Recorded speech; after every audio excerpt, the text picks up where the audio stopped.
Scientists have declared a global mass bleaching event for the 4th time in history. So what exactly is that? And does it mean all the coral reefs are dead? The answer is no, there is still life in them, but they are in trouble. Bleaching happens when coral stresses out and expels the colourful algae that lives on it, turning it white. Without the algae, it can starve and die.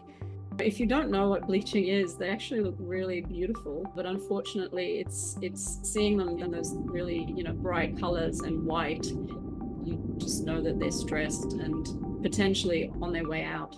A global bleaching event occurs when all the world's tropical oceans are hit in 1 year. That's across the Atlantic, the Indian and the Pacific. And this is something everyone should be worried about and everyone should be angry about, frankly. To understand the scale of it, take a look at this map. Lots of things can make coral bleach, but the leading cause is heat.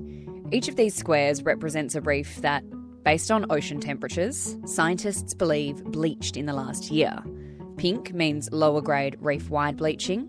As the dots get lighter, it gets worse. White indicates an event scientists think would cause almost all the corals to die. As you can see, it's been a big year. All up, bleaching has been confirmed across 54 countries and territories since February 2023, spanning all major ocean basins.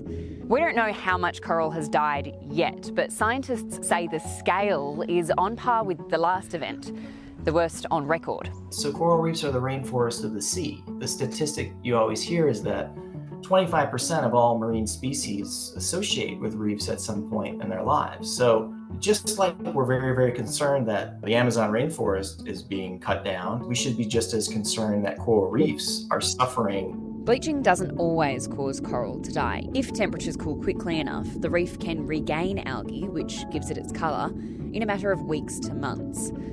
But recently, these events have been getting more severe and more frequent, and coral reefs haven't been afforded the crucial element of time to recover, thanks to climate change and its impacts on global ocean temperatures.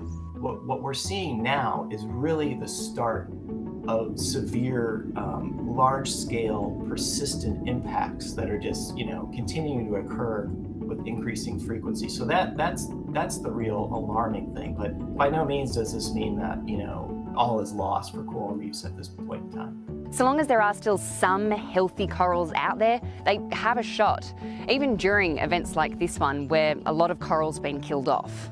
There will be severe impacts on some reefs and you'll see a lot of mortality, but there's going to be other locations where the heat stress was less severe and the corals did better. And this is really crucial because it's those reefs that escape the most severe impacts that act as sources of larvae for the reefs that did get impacted to recover. The catch? Scientists say we need to do a lot more about climate change to make sure that glimmer of hope doesn't fade. It's too late to stop any change from happening, but it's not too late to stop, really devastating changes.